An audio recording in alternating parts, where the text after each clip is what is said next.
Ah, moleque. E aí, Charles? Tá bom, Lucas?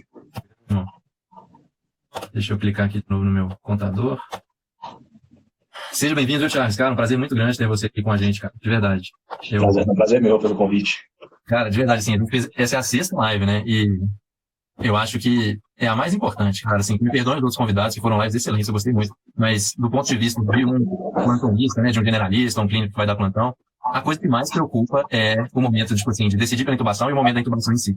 Então, ter você aqui, que assim, é uma pessoa extremamente bem treinada no contexto de paciente crítico, no contexto de anestesia, intubação é muito bom, muito bom para os nossos caros seguidores. Que bom. A gente vai poder acrescentar algumas coisas aí. Bom demais, Thiago. Obrigadão mesmo, cara. Deixa eu só organizar de novo aqui todos os meus marcadores do tempo. Meu vídeo tá bom aí, Lucas?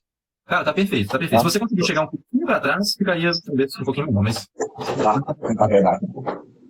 Tá. Então, beleza, é o seguinte. Meu nome é Lucas, eu sou médico formado pela FMG e trabalho com pronto atendimento, venho dando plantões já há mais ou menos 4 anos.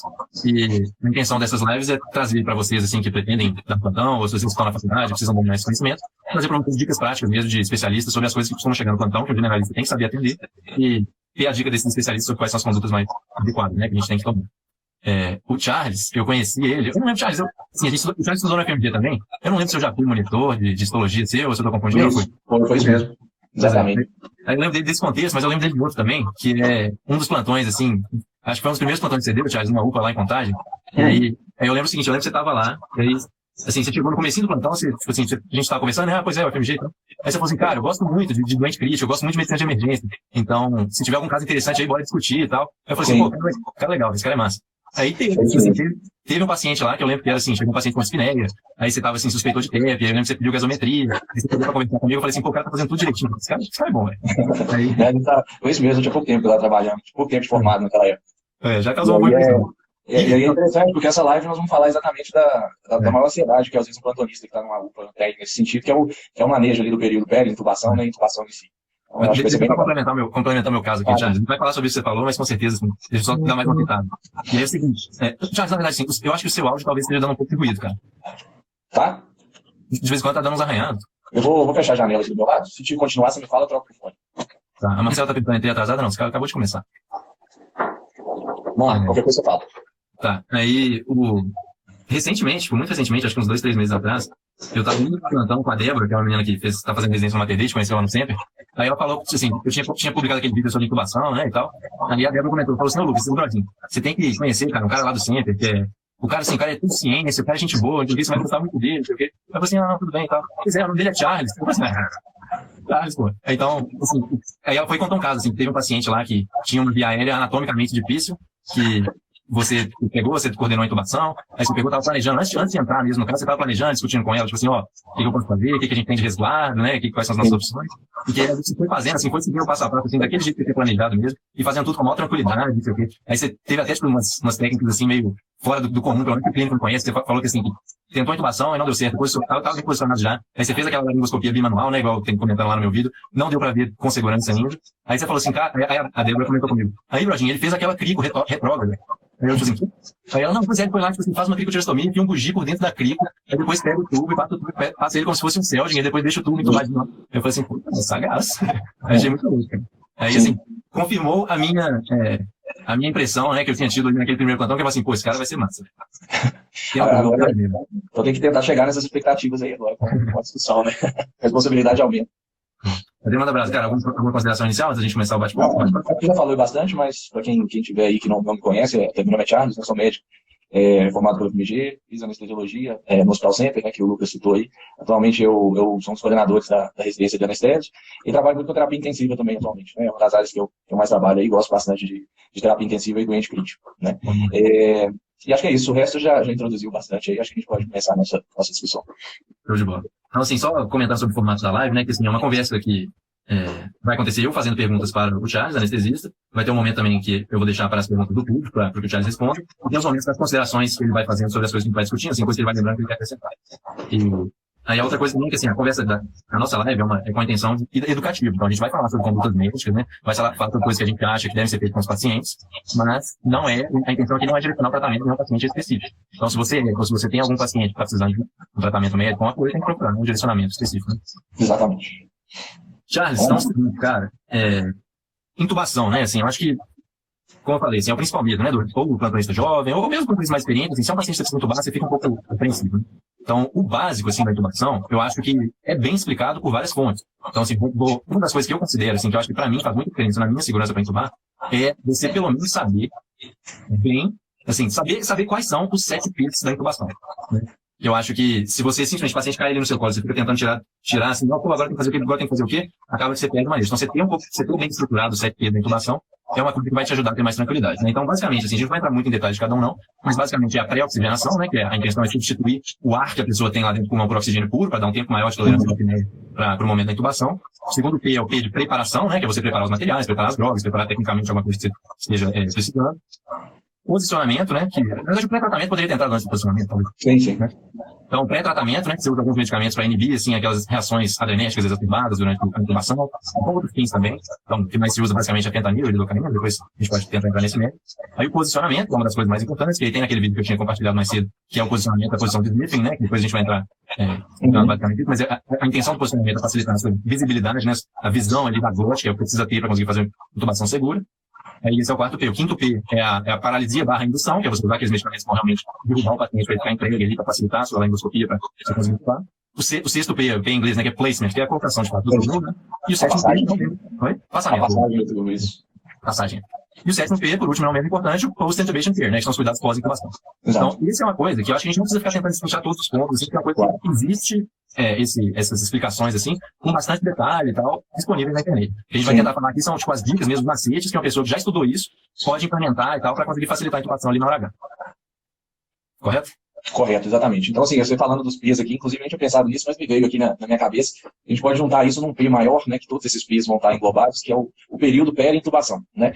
Porque quando a gente é familiarizado com o procedimento, né, a gente já tem tudo isso dentro da nossa cabeça sem precisar decorar nada, né? A gente acaba, uma coisa automática nossa. E uma visão que às vezes a gente sai da faculdade, né, quem está começando na plantão, né, está terminando a faculdade, a gente às vezes acha que a intubação, ela é só o período, que a gente pode dizer assim mesmo, da laringoscopia e passagem do tubo, né, e colocação do tubo ali na glote. E a gente vê que isso vai muito além disso, né, tanto o período antes da colocação efetiva do tubo, quanto o período logo após a colocação do tubo. Isso tudo tem que ser um outro P aí, né, que é planejado, né. Então a gente tem que ter isso tudo planejado, porque todo esse período tem que estar tudo destrinchado ali na sua cabeça, e você tem que ter estratégia. Você não pode, no meio de uma intubação, que a maioria das intubações, elas difíceis, elas são não previstas, né, isso aí é importante a gente falar, é aquele paciente que você olha para ele e você fala assim, não, esse paciente é tranquilo de intubar. E é esse que às vezes você vai ser surpreso. E se no meio de uma situação crítica você não tem um plano traçado na sua cabeça para contornar aquilo, realmente você vai acabar, às vezes, tomando uma conduta precipitada, e você que tem que ser a pessoa mais calma naquele momento, você vai acabar, às vezes, se tornando aquele momento um pouco mais confuso, conturbado, e talvez as condutas não serão as melhores, né, em relação ao que poderiam ser tomadas. Eu acho que esse período pré-intubação, vou comentar algumas coisas que eu acho que, assim, da prática, né, que eu não tinha, que hoje eu tenho.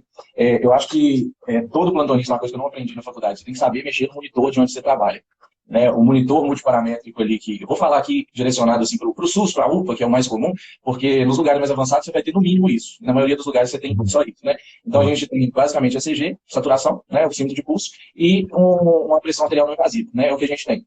Então você tem que saber mexer nesse monitor. Né? A gente geralmente vai pedir para monitorizar o paciente, o pessoal não sabe mexer no monitor. Se a enfermeira ou técnico que está ali não sabe, geralmente o médico não sabe. Isso é importante, porque, primeira coisa, medida de pressão arterial. Né? Nós, anestesistas, a gente costuma até falar que nós somos simpatolíticos, né? Tudo que a gente faz, a gente causa inibição do sistema nervoso simpático. Seja indução de anestesia geral, uma raquianestesia, enfim. E a intubação é um desses períodos, né? É um período que a gente causa uma simpatólise no paciente muito grande, né?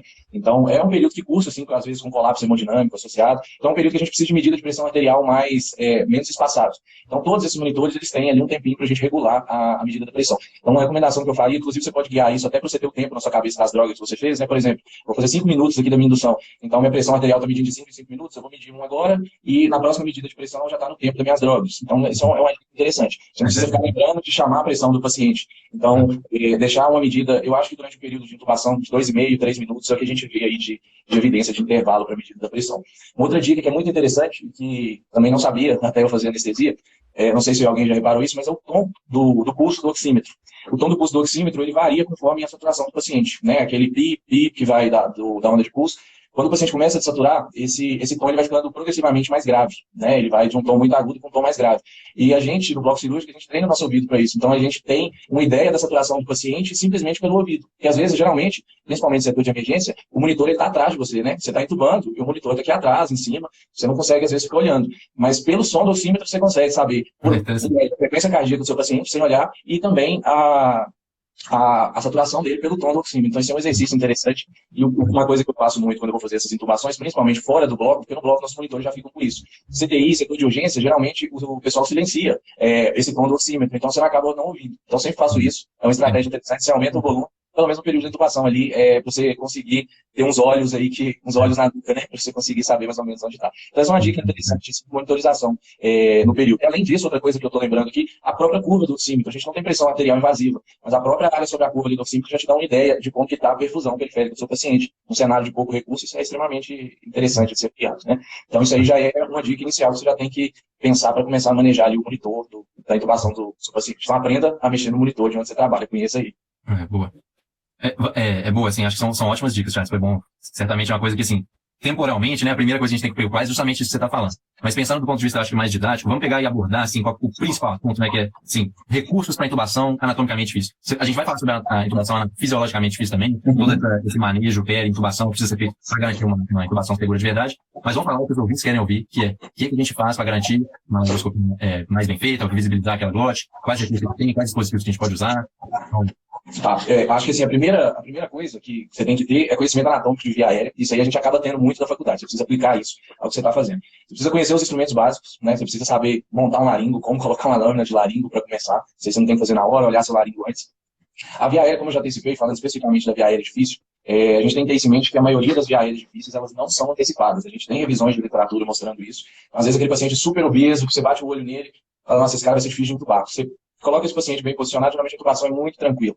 E as vias aéreas não antecipadas, que é o problema, porque não é aquele paciente, quando você pega um paciente super obeso, com pescoço curto, você já traça todo um plano. O paciente magrinho, que você não vê nenhuma alteração anatômica, geralmente a gente negligencia isso. Então, vou falar sobre o que a gente tem, o que a gente pode fazer aí para otimizar as nossas intubações. Primeiro, algumas coisas específicas que eu acho que a gente tem que fazer em todas para facilitar.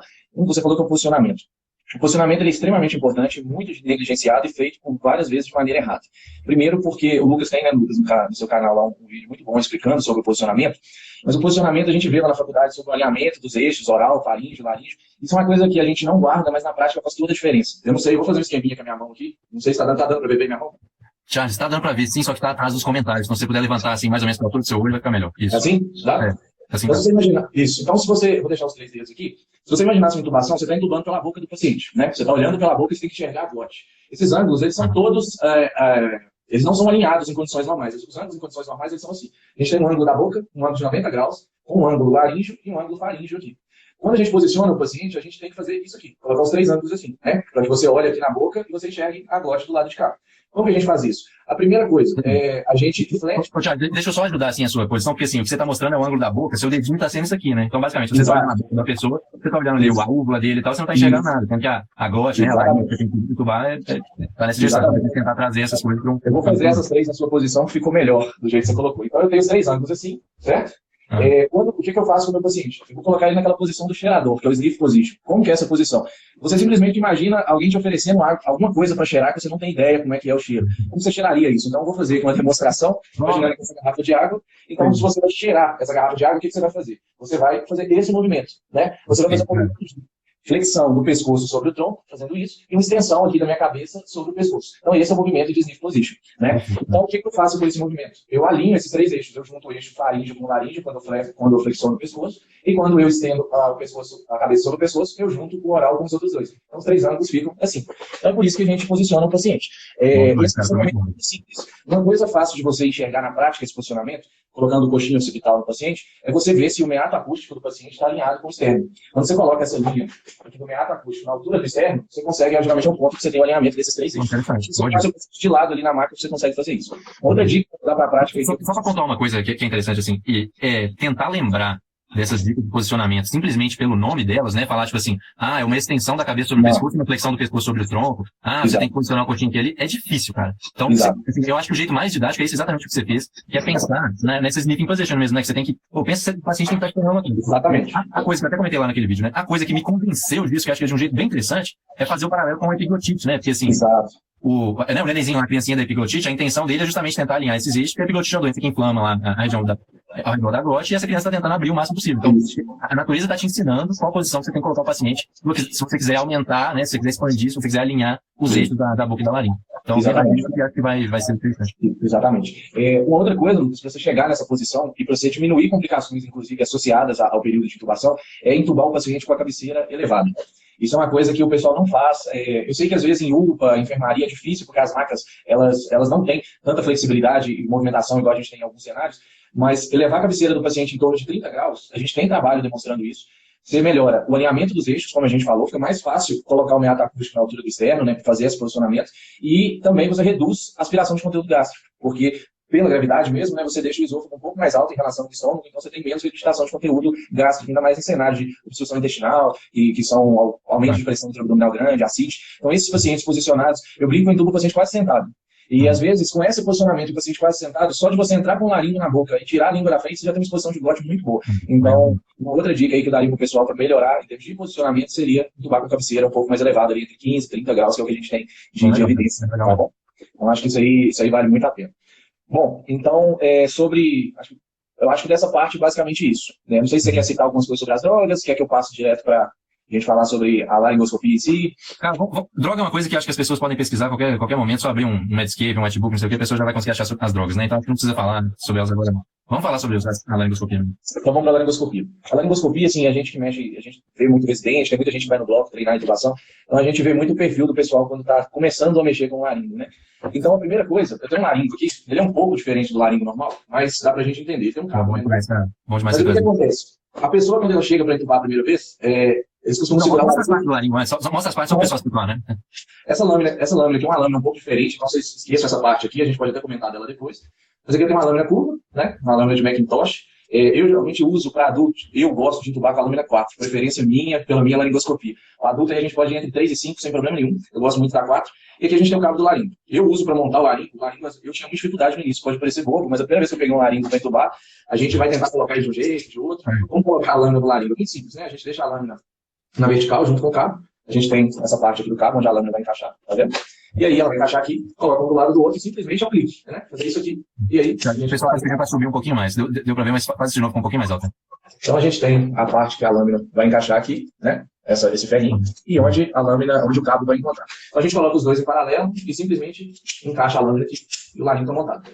Quando a gente vê o pessoal no início pegando no laringo, todo mundo segura o laringo aqui, né? A gente segura o laringo desse jeito. Só que o laringo ele vai ser, na verdade, uma extensão do seu braço, né, durante a manobra de laringoscopia.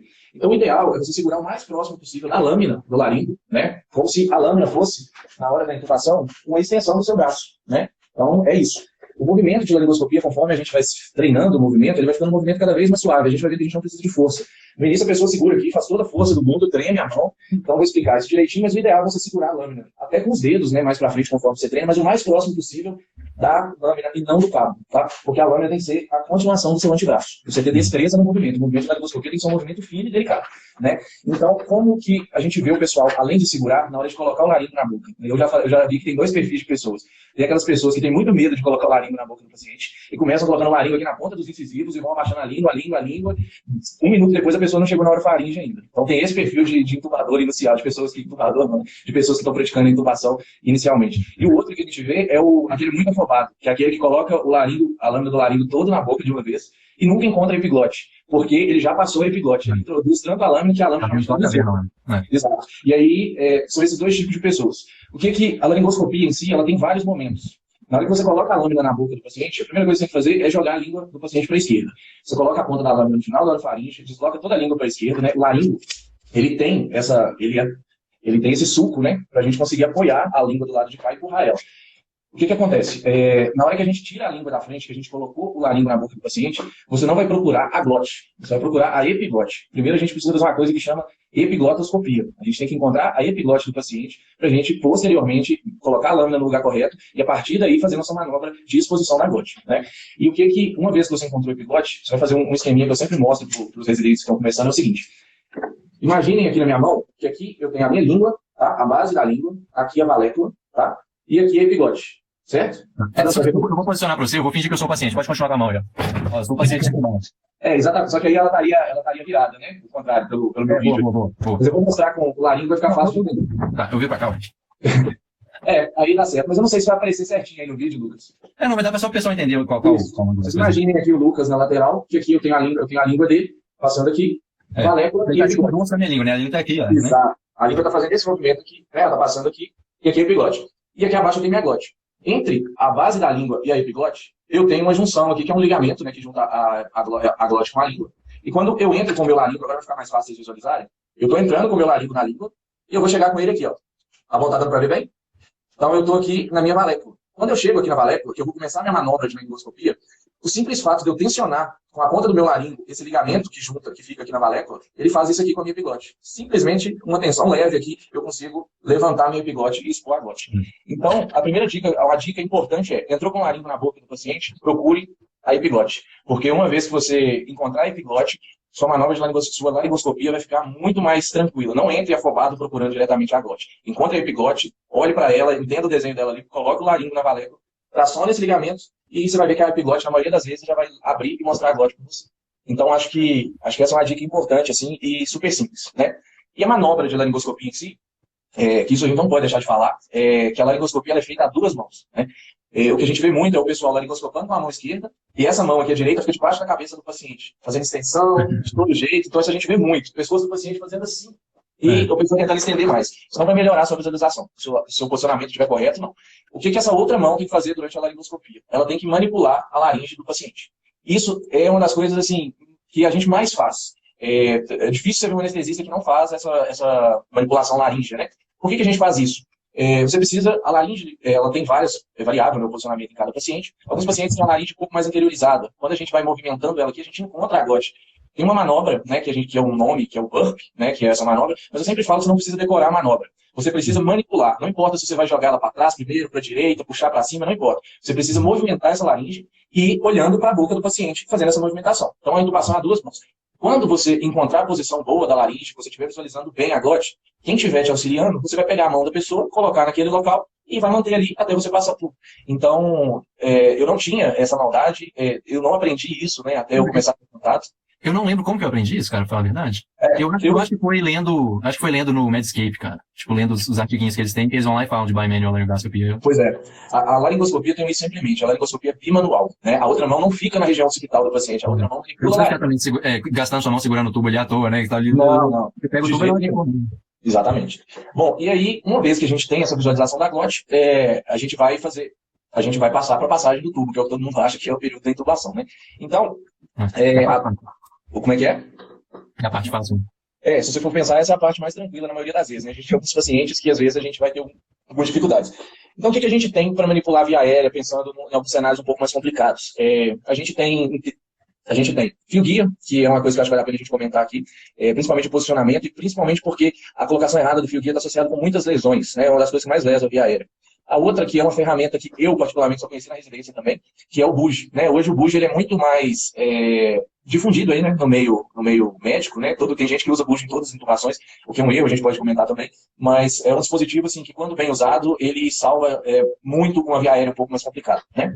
Então, eu vou mostrar aqui, basicamente, o posicionamento do fio guia. Eu sei que, assim, a maioria dos lugares que a gente for procurar aí, pronto atendimentos, até hospitais mais renomados mesmo, a gente encontra fios guias que não são fio guias adequados, né? A gente encontra, basicamente, um arame torto que cortaram em um determinado tamanho e colocaram lá como guia. Geralmente é o que a gente tem. Esse guia que eu tenho aqui é um guia mesmo, sabe? É um fio guia, mas é um arame também, só que ele tem uma ponta romba, e ele tem um dispositivo aqui para limitar a colocação dele. Eu vou mostrar como que isso é importante. Eu não vou deixar esse dispositivo aqui, porque na prática ele não tem. Então eu vou colocar como se fosse um fio guia da UPA, né? Um fio guia todo enrolado. Como que a gente faz? Eu tenho um tubo aqui, e eu vou colocar, vou fazer a passagem desse guia. E aí é o seguinte, o que a gente vê geralmente de erro? Eu vou mostrar alguns erros na passagem do guia. Primeiro, não colocar nenhuma limitação do guia aqui em cima. Porque esse guia ele pode deslocar no tubo muito fácil, tá vendo? E se esse guia passa a ponta do tubo, eu tenho muita chance de lesão de via aérea. Então, um dos grandes erros é não limitar o guia aqui e deixar o guia fora da ponta para frente do tubo. Isso é um erro muito grave. Qual que é a colocação adequada? Eu particularmente deixo até atrás desse olhozinho aqui, né, do olho de Murphy aqui do tubo. Então eu deixo meu guia atrás, tá vendo que ele não está fora do tubo. E o que eu faço aqui na ponta, na extremidade distal? Eu dobro aqui, ó. Faço uma dobra de forma que meu guia não vá para frente. Ó. Você pode ver que ele vem para trás, mas para frente ele não vai de jeito nenhum. Muito interessante, Então, né? isso aqui é uma dica, só tirar a cara. É uma dica extremamente importante. Limitar seu guia aqui, tá? Principalmente num cenário de uma intubação difícil, um cenário de tensões maiores, digamos assim, você esquecer isso aqui, deixar o tubo com o guia na ponta não custa nada, né? Então isso aqui é extremamente importante. Depois, como que eu moldo esse guia? Tem muita gente que molda assim, né? Achando que facilita a intubação, faz um burro com o guia. Isso aqui não é a forma correta de dobrar. A gente fala que a gente deixa ele como um taco de hóquei, sabe? O guia, a gente dobra basicamente essa ponta aqui, ó. A gente deixa a pontinha mais dobrada e aqui mais reto, tá vendo? Ele fica nessa conformação. Então, até para uma glote um pouco mais anteriorizada, eu consigo simplesmente, com o tubo bem dobrado, fazer esse movimento e colocar o tubo na glote com mais facilidade. E aí, o que acontece? Outro erro com o uso do guia é fazer a intubação toda com o guia. Você passa, a glote está aqui, você passa a glote, desce o tubo todo com o guia e depois vai retirar. Isso é um erro também, porque aí a gente pode ter muito risco de lesão de via aérea. Então, o que o correto de ser feito é, você entrou com o guia, passou com ele ali, chegou nas pregas locais, você mantém o tubo no local, alguém, seu auxiliar, vai vir retirar, sua mão vai manter firme. Uma vez que esse guia saiu, você progride seu tubo sem guia, tá?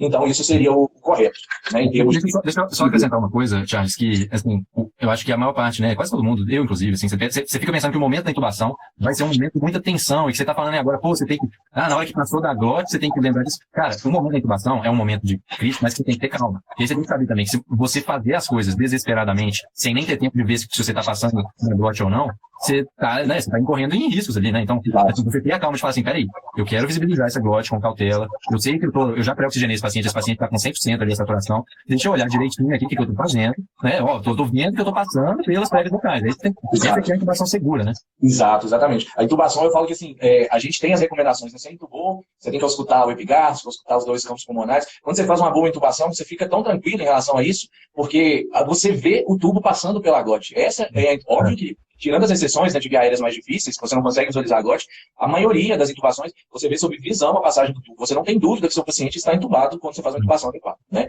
Então isso é importante. E aí eu acho que, Lucas, em termos de via aérea difícil, outra opção que a gente tem, que é extremamente interessante, acho que é o BUD, né? Acho que a gente pode falar dele aqui. Né? Boa, manda abraço. O BUD aqui, para quem não conhece, né? Um BUD de verdade. Eu vi o pessoal comentando aí nos comentários que tem muito lugar que usa BUD improvisado, né? Com guia de luz, essas coisas.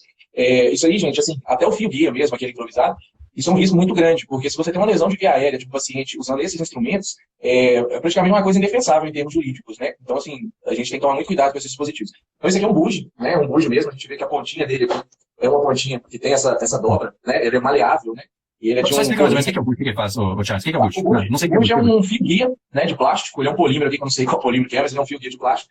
E a gente usa ele basicamente, ele tem algumas indicações, quando a gente consegue visualizar basicamente só epiglote, não vou falar da classificação aqui de como Clerran, mas basicamente naqueles casos que a gente consegue ver epiglote, às vezes um pouquinho das aritenoides ali, mas a gente não vê a glote. Nesses casos, a gente vê que o BUD ele tem uma ponta um pouco mais angulada, então eu consigo, porque eu sei anatomia, eu sei que atrás da epiglote ali eu tenho a entrada da glote, eu entro com esse BUD sem ver a entrada da glote, eu entro atrás da epiglote e procuro a traqueia com ele. Então eu entro às cegas, né, digamos assim, e como ele é muito maleável, ele tem uma ponta romba, quando eu entro na traqueia, eu consigo sentir os anéis traqueais, né? Então você imagina aqui que cada dedo meu aqui é um anel traqueal. Quando eu entro com o BUD, ele vai tocando os anéis, e aí eu vou sentindo esses degraus, né? Esses degraus dos anéis traqueais. Então é uma forma de eu confirmar que eu estou ali na traqueia, mesmo às cegas. Só uma coisa que a gente não falou ainda, que acho que assim, é bastante óbvio, mas é uma coisa que a gente não falou ainda, vale a pena falar se alguém estiver assim, acompanhando ainda, tá mais cedo no curso, alguma coisa assim, que é que o grande problema da intubação é que a gente tem 2 tubinhos na garganta, né? Que a gente tem a traqueia e a interlúculo. Então, assim, isso que você tá falando, assim, a gente tá vendo que tá na traqueia, porque a grande dúvida, o grande X da questão da intubação é você tá intubando a via aérea, né? A traqueia e não o esôfago, que é a via de ventilar nada. E se você tiver no esôfago, você não vai sentir esses degraus, né? Então, essa é a grande diferença. Uma vez que você sentiu isso, você tem uma certeza maior que seu guia está, né, na traqueia, e aí você pode simplesmente passar o tubo posteriormente aqui, né, por dentro do seu BUD. Então, de maneira, seu BUD está lá na via aérea, você consegue passar o seu tubo por dentro depois. Né, uma coisa que você não pode fazer com guia metálico. Óbvio que o guia metálico é evidente que ele pode ter lesão, mas o BUD também ele pode causar trauma de via aérea. Por isso que a gente tem que respeitar as indicações do uso dele, né? Não é pra gente colocar BUD em todos os pacientes, usar o BUD em todos os pacientes. Eu não sei se cabe mostrar aqui, Lucas, mas esse BUD meu aqui especificamente, que é um BUD que eu sempre ando, independente do lugar que eu vou, tenho minha maletinha com as minhas coisas. E eu sempre fui pra UPA, pra plantão de emergência, eu tinha minha maleta com os meus materiais, né? O BUD é um material extremamente barato, simples, e que, se você tá trabalhando num lugar que não tem, eu acho que vale a pena, assim, ter ele na maleta ali, na mochila, pra uma urgência, sabe? E esse BUD especificamente que eu tenho, eu vou mostrar aqui, porque eu imagino que muita gente conhece o BUD, talvez não conheça esse especificamente. Por quê? Existem aqueles pacientes que a gente consegue passar o BUD, a gente não consegue passar o tubo de jeito nenhum, né? O tubo não desce, eu posso até mostrar uma estratégia que eu uso para fazer quando o tubo não desce, mas o que acontece? Esse buje meu aqui, que eu vou mostrar para vocês, vê se tá bem na câmera aqui, se vocês olharem na ponta dele, dá para ver? Porque ele tem um furinho. Sim, sim. Então ele tem um furinho do lado de cá, ele tem um furinho do lado de cá, tá vendo? E ele é oco, tá vendo? Dá para ver? E ele tem uma pecinha, eu tenho essa pecinha aqui, que eu consigo encaixar ela aqui, ó. E essa peça aqui, ela encaixa na unidade ventilatória. Então, se eu passei esse buje e ele está dentro da via aérea do meu paciente, e eu não consegui descer o tubo, e eu estou num cenário crítico, o que eu posso fazer? Eu posso ventilar, não ventilar, eu posso oxigenar o paciente por aqui, né? Eu não vou conseguir ventilar adequadamente, mas eu vou conseguir, pelo menos, oxigenar esse paciente, né? Então, isso aí é uma coisa interessante. Esse buje aqui, então, é um buje bem interessante para cenário de via aérea um pouco mais complicado, sabe? Então, basicamente, só para posicionar assim, a ideia do buje é que numa laringoscopia, né, numa tentativa de intubação, que você não está conseguindo vir com segurança as pregas vocais, né, a glote inteiramente, você usando o buje, você pode acompanhar ali, acompanhar ali atrás da epiglote, você sentindo esse feedback da própria percepção mesmo ali dos canais traqueais, você vai ter uma confiança grande que você está dentro da via aérea. Exatamente, exatamente. Não, você vai fazer outro comentário? Não, eu ia... Você ia falar alguma coisa? Acho que não. Tá. E também, você mencionou essa outra utilidade dele, que é, às vezes, você não consegue passar o tubo direto, porque, assim, você tá tendo dificuldade de passagem mesmo, né, do tubo, então o buje vai, às vezes, te dar um caminho ali que... Exato. Você ia dar uma dica de o que fazer, né, quando tá duro, né, você não tá passando tubo. São duas possibilidades. Só um comentário. Eu vi o pessoal comentou aqui, né, ventilação apnêutica, né? É basicamente isso. E aí isso me veio outra coisa na cabeça com uma dica importante que eu não falei no início, que é entubar o paciente com catéter nasal ligado. Isso é um negócio que faz diferença, né? Você deixar o catéter nasal ligado no fluxo alto ali pro seu paciente, 10 litros por minuto, o paciente vai estar induzido, né? Não vai ter incômodo por conta do fluxo muito alto. Você coloca isso ali no catéter nasal e laringoscopa o seu paciente com o catéter nasal ali, para você manter para ele uma oxigenação com ele e a apneia, que é essa oxigenação. Aumenta seu tempo ali, sua tolerância Exatamente. Bom, e aí quais são as possibilidades? Você passou o buje e o tubo não desce, né? Você está ali laringoscopando, o buje está dentro da traqueia e você faz aquela força e o tubo não desce. Quais são as duas possibilidades? Uma possibilidade é o paciente ter um estenose de traqueia, né? Aí realmente é um cenário complicado, você vai ter que usar tubos de tamanho menores para tentar vencer essa estenose, enfim. E a outra opção, que foi um preceptor meu que me ensinou isso, e eu já vi isso em alguns livros de via aérea difícil, que é o seguinte: o tubo, ele tem esse corte aqui na diagonal, tá vendo? O que acontece? Eu vou ficar na lateral aqui e mostrar na minha mão. Imaginando que minha mão aqui é a glote. Chega um pouco mais alto, Carlos, por favor. Aqui, tá bom? Aí tá bom. Tá bom? Tá bom. Imaginando que a minha mão é a glote, muitas vezes, o que acontece? O tubo, essa pontinha dele aqui, ó, ela bate aqui nas aritenoides. E às vezes é aqui que ele vai batendo e não passa. Uma dica que eu dou é segurar o tubo com a mão, assim, e rodar ele no sentido anti-horário. Fazer isso. E aí, quando você faz isso, você consegue colocar essa parte do tubo que está cortada para cima, né, a ponta para cima, e geralmente o tubo desliza nessa hora. Essa dica é extremamente interessante. Você segura o tubo de maneira grosseira, a maneira de segurar, mas o movimento é delicado. Então o tubo está batendo ali e não desce, você faz um giro com ele, que geralmente ele consegue cair deslizando. Então é um giro para sentido anti-horário, sabe? Então já fiz muita intubação que a gente não via nem a epiglote direito, passando o buje às cegas, o tubo não desce, você faz um giro anti-horário, você consegue fazer com que essa pecinha gire e desça sobre esse corte aqui, gire e desça sobre a aritenoide. É uma técnica interessante, ajuda bastante. Bem sagaz. E aí, tipo assim, beleza, você falou sobre o buje, né, e as indicações dele. Aí depois do buje, assim, geralmente, assim, se não foi capaz com o buje, ou se mesmo você percebeu que não ia ser seguro, né, porque você não tá conseguindo nem visibilizar nem a epiglote, nem nada, sua próxima ferramenta é a crico? Não, ainda não. Se a gente for pensar, a crico, a gente tem uma indicação bem específica para para cricotiroidectomia no cenário de uma via aérea, que felizmente é raro, que é o paciente que você não intuba e você não ventila. Então, nesse cenário, a gente ainda tem a indicação de usar um supraglótico, né, que seja uma máscara laríngea, um tubo laríngeo, né, um foam tube, um dispositivo supraglótico, para tentar resgatar a ventilação desse paciente, e se mesmo assim você não ventilar, partir para a via aérea cirúrgica, né, que é a cricotiroidectomia cirúrgica. No cenário que você ventila o paciente, você consegue ventilar, que é uma coisa extremamente mais importante de saber intubar, ou tão quanto, é saber ventilar. Se você ventila o paciente, você pode partir para outras estratégias. Então, estou ali ventilando o paciente, eu posso chamar o cirurgião da UPA, por exemplo, para fazer uma traque, porque eu estou ventilando, né? Mas se eu cheguei no cenário de não intubo, não ventilo, aí sim incrível. A minha próxima estratégia, tentei passar o buje, não consegui, minha próxima estratégia seria exatamente isso, passar para um dispositivo supraglótico. Hoje, os dispositivos supraglóticos a gente tem disponíveis aí nos lugares, né? Eles são dispositivos baratos, né? Não são mais caros. Tem vários modelos, várias gerações. E a gente tem basicamente aí que a gente encontra máscara laríngea. Não é incomum, por exemplo, a gente no hospital, né, no CTI, receber paciente que às vezes o SAMU resgatou em casa, não conseguiu entubar e ele chega com máscara laríngea pra gente. Não tem problema nenhum. A gente tem que lembrar que assim, é uma via aérea que, no cenário de um estômago cheio, né? O paciente não protege via aérea, mas a gente consegue manter uma ventilação ali pro paciente, né? E aí, só bem em linhas gerais, assim, a passagem da máscara laríngea tem algum segredo? Como é que é? Olha, a máscara laríngea, eu posso pegar a minha aqui rapidinho para mostrar. Você quer que eu mostre como é que eu seguro para passar? Tá aqui do meu lado. Pode pegar, tá bom. Um segundo, só um minuto. Deixa eu ver se, enquanto isso, ver se eu acho alguma pergunta aqui. Acho que não.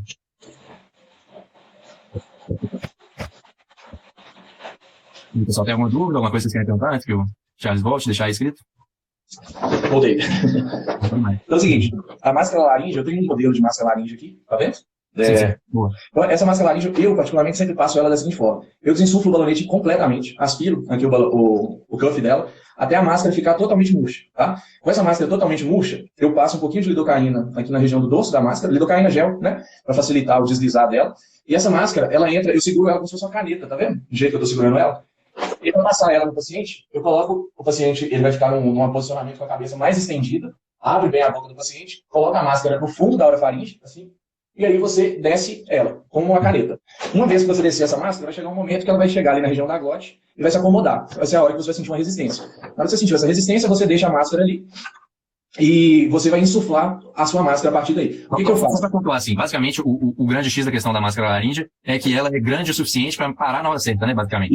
Exato. Essa ponta aqui... Na hora que ela tá com a boca virada justamente para o início da via aérea. Isso. Essa ponta aqui geralmente fica na região do esôfago, né? Essa pontinha aqui, e aqui ela vai ficar na região do epiglote, tampando toda a região ali da hipofaringe, e aqui onde vai sair a ventilação para o paciente. E aí o que eu faço para a máscara, uma dica que eu dou para a máscara ficar bem acoplada. Uma vez que ela ficou, eu desinsuflei ela toda, né, para colocar, uma vez que ela encosta ali no local de resistência, né, na hipofaringe, eu solto a máscara e pego minha seringa, insuflo o cuff e deixo ela insuflar sozinha. Eu não seguro ela na posição. Eu insuflo ela e deixo que ela se acomode ali na via aérea do paciente. Geralmente é o jeito que ela fica mais bem acoplada, sabe? E aí você ventila e você vai ventilando o paciente vendo se tem algum vazamento. Pra você tentar, geralmente, quando tem algum vazamento, uma dica interessante é você fletir um pouquinho a cabeça do seu paciente com a máscara, que geralmente você consegue adaptar com essa flexão da cabeça. Então é bem interessante. E uma vez que eu falei da máscara laríngea, uma dicazinha bem simples assim, quando você coloca a máscara laríngea, eu daria uma dica de ventilação, de ventilar o paciente por pressão. A gente pode falar rapidinho disso mais pra frente ou em outra live. Mas por quê? Quando você ventila ele por pressão, se tiver algum vazamento ali menor, essa pressão consegue compensar e chegar num volume corrente mais adequado para o paciente. Ventilando a pressão, você consegue compensar pequenos vazamentos, sabe? Diferente de volume. Se você colocar lá um volume específico, às vezes vai ficar vazando e o paciente você não consegue ventilar de maneira adequada. Com pressão é mais interessante nesse cenário. Beleza. Então, assim, a máscara laríngea, mas digamos que assim, por acaso não tem, ou por acaso, né, colocou a máscara e mesmo assim não está ventilando, aí já está na hora da via aérea cirúrgica? Se você não conseguiu ventilar com a máscara também, aí a indicação é não ventilo, não entubo, não consegui ventilar com supraglótico, então aí seu paciente entrou num cenário emergencial, né? Então aí a via aérea cirúrgica. Aí a gente tem que fazer a clínica. Boa. A gente está chegando mais ou menos perto da hora do fim, mas acho que dá para você falar assim. Será que dá para falar sobre a clínica? Vamos fazer o seguinte, eu acho que tá faltando realmente questão de 1 minuto, 2 minutos. Vamos encerrar essa live e recomeçar, que aí a gente vai ter um pouco mais de liberdade para falar, pode ser? Pode ser, uns 10 minutinhos a mais aí, a gente segura aí, tranquilo. Isso. Beleza, tranquilo. Então, pessoal, tenta aí para recomeçar, viu? Então, isso. Como é que você descreve aí mais ou menos como você planeja, qual instrumento que você tem que ter? Então é o seguinte, via aérea cirúrgica, eu tinha uma ideia que se você passasse um gel 14 lá na membrana tireoide e jogasse oxigênio para dentro, você conseguia ventilar. Você não consegue, né? Isso aí a gente sabe que não ventila. Do mesmo jeito que o bujo aqui eu não consigo ventilar, pelo gel que você não ventila no paciente. Você consegue oxigenar se você tiver dispositivos para fazer pressões muito altas, enfim, não é o caso. A via aérea, a cricotireoidostomia, ela tem que ser com um dispositivo um pouco maior, aí pra você conseguir garantir mais calibroso, né? O que acontece? A gente tem kits, em alguns locais, kits para fazer a crico, né, que é o mais interessante, o mais adequado. Kits tipo Seldinger, sabe? Você faz a punção, passa um fio e passa uma cânula por cima, uma cânula progressivamente aumentando, e você consegue fazer a crico por punção. Agora, o que a gente tem no dia a dia? Isso não é tão disponível, né? Não é. Deveria ser, mas não é. O que a gente tem no dia a dia? Você precisa para fazer uma crico cirúrgica. Você precisa de uma lâmina de bisturi, de um buge e de um tubo. Só. Você não precisa de mais nada. É óbvio que não tem como a gente explicar a técnica completamente com a live, não é o objetivo. Mas o que é que a gente tem para fazer com esses 3 dispositivos? E aí o tubo, eu diria um tubo em torno de 6, 6,5 de tubo, dependendo do paciente. Um pouco menorzinho, né? Então o que a gente faz? Basicamente, você encontra a membrana cricotireoide, faz a incisão. Depois você faz uma incisão na transversal na pele, depois você entra com o bisturi na longitudinal, depois você entra na pele, e aí você faz o furo na membrana cricotireoide com o bisturi, e aí você passa o buge por esse furo, né? Você entra com o buge para baixo, e aí por cima do buge você entra com o tubo. Simples assim, né? Parece ser simples, mas a gente sabe que é um cenário... Você dá muito medo de fazer, né? Mas assim, pode ser o diferencial entre a vida e a morte do paciente. Só que isso tem que ser muito bem indicado, né? Porque isso aí é um cenário de não intubação e não ventilação, né? Então isso tem que ser uma indicação assim, muito precisa, e geralmente a gente não tem treinamento para isso, né? Então, assim, é um procedimento invasivo, com alto risco de complicação, né? De lesão de traqueia, enfim. Realmente, a única indicação é se o paciente morreria se não fosse feito, né? Exatamente. Não é assim, não consegui entubar e tal, já vou fazer uma clínica. Não, né? Você vai tem que ter isso na cabeça. O algoritmo de via aérea difícil Você não intuba, você não ventila, supraglótico, depois um supraglótico de outra geração, e a partir daí via área cirúrgica. É óbvio que nem sempre a gente tem 2 supraglóticos de gerações de tipos diferentes na mão. Então você tem que ter na sua cabeça, não intubo, não ventilo, não tem supraglótico, passei um supraglótico, não funcionou, aí sim. Tá? Mas é exceção. Felizmente a incidência de não intubo, não ventilo é extremamente baixa. Acho que é isso, assim, umas dicas que eu poderia dar sobre crico. Não, beleza. Tem mais, eu acho que assim, a gente tem vários outros assuntos que a gente poderia comentar, mas acho que em nome da brevidade seria melhor a gente programar para algum outro dia, você acha? Bom, fica a seu critério. Acho que o pessoal também já deve estar cansado. Aí já tinha 1 hora que a gente está falando, né? Assim, o que você acha? Você acha que dá para encaixar o manejo da via fisiologicamente difícil, essas coisas assim? Ou você prefere? Eu acho que dá, na minha visão dá. Então, assim, a via aérea, eu até fiz um post hoje, né? O Lucas tinha me lembrado bem para repostar sobre via aérea fisiologicamente difícil, porque a gente tinha uma visão, e acho que assim, é a exceção dos médicos que tem uma visão clara sobre o que é via aérea fisiologicamente difícil. A gente tem uma visão clara da via aérea anatomicamente, mas fisiologicamente não. E vou ser bem simples nessa parte, que basicamente é o seguinte: o período de intubação é um período de muito estresse para o paciente, né? Ele vai ter um estímulo doloroso extremamente alto ali, né? Geralmente em termos de cirurgia, por exemplo, a laringoscopia é um dos momentos que a gente tem o maior estímulo doloroso. Então, e um paciente que geralmente no cenário de emergência é um paciente que está ou no limite fisiológico dele, ou já esgotou tudo que ele tinha ali de reserva adrenérgica, né? Imaginando um paciente em choque séptico, ciência respiratória. Então, se o paciente, a via aérea é fisiologicamente difícil, é uma via aérea na qual o paciente tem um organismo com um ambiente metabólico, por exemplo, que a intubação pode precipitar um colapso circulatório, por exemplo, né? Então, é aquele paciente que tem, por exemplo, uma insuficiência de ventrículo direito muito grave, que se você coloca ele em pressão positiva, imediatamente ele vai ter uma falência aguda de ventrículo direito. É aquele paciente que tem uma acidose grave, né? Um paciente que tem lá um bicarbonato de 7, de 9, e está lá fazendo um volume corrente extremamente absurdo para compensar, né, essa acidose metabólica dele, tentando compensar de maneira com respiratória.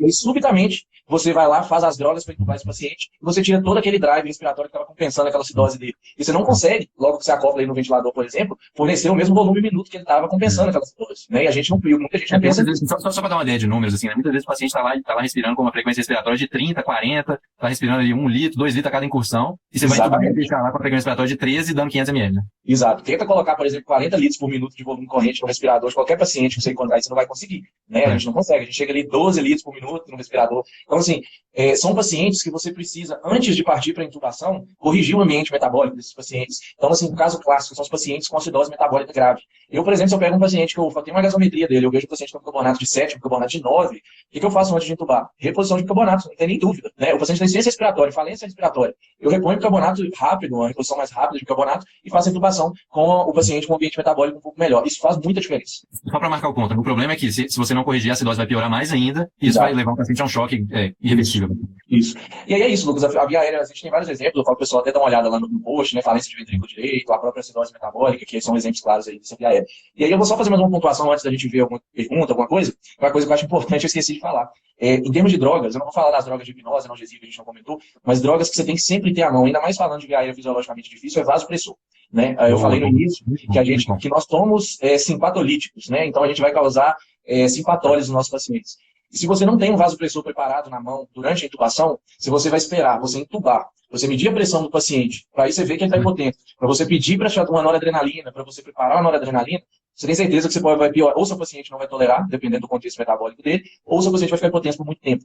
Então, uma estratégia que a gente usa muito no bloco cirúrgico, que tem que ser assim, mais utilizada na prática, é vasopressão em bolos. Né? Então, você tem que ter... comentário do Dr. Beto Acer aqui, dessatura de forma viril. Viril, exatamente. Cara, eu já tive paciente com via aérea fisiologicamente difícil, que antes de eu colocar o laringo na boca da paciente, a paciente pré-oxigenando com VNI, para você ter ideia, com efeito de 100%, máscara de VNI, a paciente chegou a saturar 70% antes de eu laringoscopar ela. Então, assim, é muito rápido, a saturação é muito grave, igual a gente tem visto muito no Covid, né, atualmente. Mas, só voltando ao raciocínio dos vasopressores, a gente tem que ter, ou você tem, por exemplo, um acesso, está intubando seu paciente com 2 acessos, você coloca antes da intubação uma noradrenalina ali naquele acesso, para você já ter uma pressão um pouco melhor ali durante a intubação, porque se o paciente vai hipotência, você vai corrigir isso antes, né, óbvio. Mas se você está tendo uma hipotensão não prevista, eu sempre vou intubar meus pacientes, eu tenho algum vasopressor ali na mão. No bloco, a gente tem algumas opções mais interessantes no bloco cirúrgico, né, que são opções que realmente a gente não encontra fora do bloco. Vou falar de 2 opções que a gente tem em qualquer lugar que você for trabalhar, que é noradrenalina e adrenalina. Boa. Como que eu faço bolos de noradrenalina? Faço bolos de noradrenalina. Você pode fazer desde que você faça na dose correta, né? Você não vai diluir lá a diluição padrão que a gente usa geralmente de noradrenalina e fazer 1 ml daquela solução, porque realmente aí você vai ter problemas. Aqui eu uso na minha prática, e que eu vou falar aqui para vocês, é o seguinte: eu pego 1 ml de noradrenalina, 1 ml, e diluo esse 1 ml em 250 ml de soro.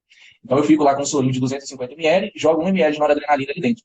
E aí, como que eu faço isso? Aí tem uma diluição uma concentração bem baixa, eu aspiro aquela 1 ml daquela solução, solução. Se o paciente tiver muita impotência, eu faço 1 ml direto dessa solução. Se não, eu diluo 1 ml, depois que eu aspiro esse 1 ml, eu diluo em mais 1 ml e faço 1 ml. Entendeu? Então, eu faço geralmente 1 ml dessa solução, meio a 1 ml dessa solução. E a adrenalina, eu faço o seguinte, eu aspiro 1 ml, né, uma ampola de adrenalina, diluo essa ampola numa seringa de 20 ml, então presta bem atenção, pego 1 ml e diluo em 20. E aí, desses 20 ml que eu diluí, eu pego 2 ml da diluição e rediluo em 18. Aí fica, então, mais uma vez, pego 1 ml, diluo em 20. Depois eu pego 2 ml dessa diluição e aspiro em uma outra seringa de 20. Diluo novamente para 20, né, com mais 18 ml aí de soro. E aí, dessa segunda seringa de diluição, eu faço 1 ml de bolos de adreno.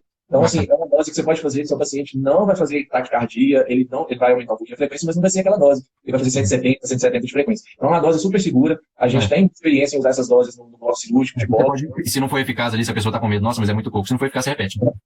Você repete, exatamente, você repete. É muito mais fácil você corrigir a subdose aí do que a sobredose, né? A overdose. Então, se você faz lá uma ampola direto, pode ter certeza que o prejuízo para o seu paciente vai ser muito maior do que você fazer 1 ml da diluição seguida. Então, essas drogas aí são armas que você tem que ter na mão para dar um plantão em emergência. Bem bacana. Foi ótimo você ter lembrado de comentar isso, porque realmente é uma baita ferramenta, né, cara? Ô, Lucas, eu acho que a gente podia ver aí perguntas, se tem alguma coisa, para a gente poder... Então, sabe o que aconteceu, cara? Apareceu aqui ainda, ó.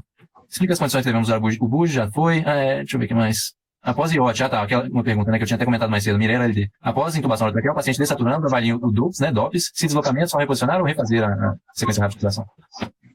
Bom, depende muito do contexto da intubação, eu acho. Principalmente se é adulto ou criança. Se é criança, geralmente o tubo desloca muito fácil, né? Ainda mais com tubo sem balonete. Então, aí, geralmente, a gente... primeiro tem que ver se de fato o paciente estubou. A minha conduta é, eu faço uma laringoscopia, tento reposicionar o tubo, às cegas primeiro, vou colocar ele ali, e faço uma laringoscopia e vejo como é que tá o tubo. Às vezes o balonete está herniado, o tubo está ali na entrada, mas geralmente, como isso é num cenário bem curto ali após a administração das drogas, o paciente está anestesiado ainda, né? Então, basicamente, ele já está induzido, né? Você não precisa nem fazer uma sequência rápida, né? Você só laringoscopa e refaz o posicionamento. A CR Nath está perguntando sobre intubação com asma, falando que é bem difícil ventilar um paciente com asma. Você tem alguma dica para fazer nesse tipo de contexto? Bom, para intubação de paciente com asma, aí a ideia é preferir drogas broncodilatadoras na intubação, né? Que ajuda bastante. O paciente com asma, quando você faz o relaxante neuromuscular, ele não vai ter sibilo mais, né? Para começar, porque ele vai estar totalmente relaxado. Mas a gente tem drogas melhores para fazer em contexto de asma.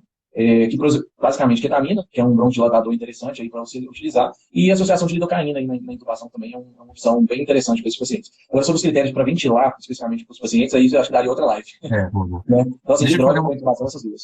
Uma outra pergunta que foi interessante foi da Heloísa, né, que ela está perguntando assim, numa situação que a via aérea, né, tá com secreção, muitas vezes aconteceu isso. A Heloísa fez essa pergunta porque a gente fez um plantão juntos e a gente lidou exatamente com essa situação. O paciente estava com a via aérea repleta de secreção e o aspirador da unidade não estava funcionando. Assim, graças a Deus, assim, a intubação correu bem, o paciente foi intubado mas poderia ter sido diferente, né? Então, o que você dá de dica?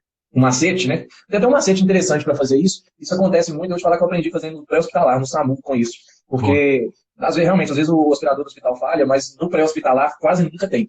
Então, uma dica que eu posso dar, assim, num cenário de muita secreção neonatal, você não tem aspirador, você pode pegar um chumaço de gaze, com uma pinça de Magui, uma pinça de ponta curva, entrar na boca do paciente como se fosse chupar, né? Deixar aqui aquilo ali beba as gases e reduz um pouco a secreção, considerando que a gente não tem aspirador, tá? Eu já precisei fazer isso, por exemplo, em pré-hospitalar, sem aspirador, o paciente estômago cheio, com a boca cheia de secreção, passar uma quantidade de gás ali e deixar essa gás aí aspirar um pouco de secreção ajuda. Né? Não é o ideal, mas considerando um cenário de exceção, acho que é possível. Bom. Deixa eu ver, acho que a gente pode concluir por aqui. Tem alguma outra pergunta que chegou do seu lado aí? Acho que não. Já chegou aqui. Acho que a gente pode terminar bem do jeito que a gente está. Acho que o doutor Betoac aqui está apontando bem, né, que os relaxantes ainda não melhoram completamente o broncoespasmo, né? Isso aí de fato, né, por conta da musculatura lisa, mas a gente, considerando um paciente com broncoespasmo muito grave, a gente tem sim uma melhora aí da complacência pulmonar durante a intubação, óbvio que não melhora completamente. Esse foi um comentário interessante, né, que é tentar aspirar com seringa de 60, né, respirar. Só que geralmente, seringa de 60 a gente tem muito disponível dentro do bloco, né? A gente não tem tão disponível na mão, assim, igual em outros locais, né? Mas é uma opção, sim, de aspirar com uma seringa.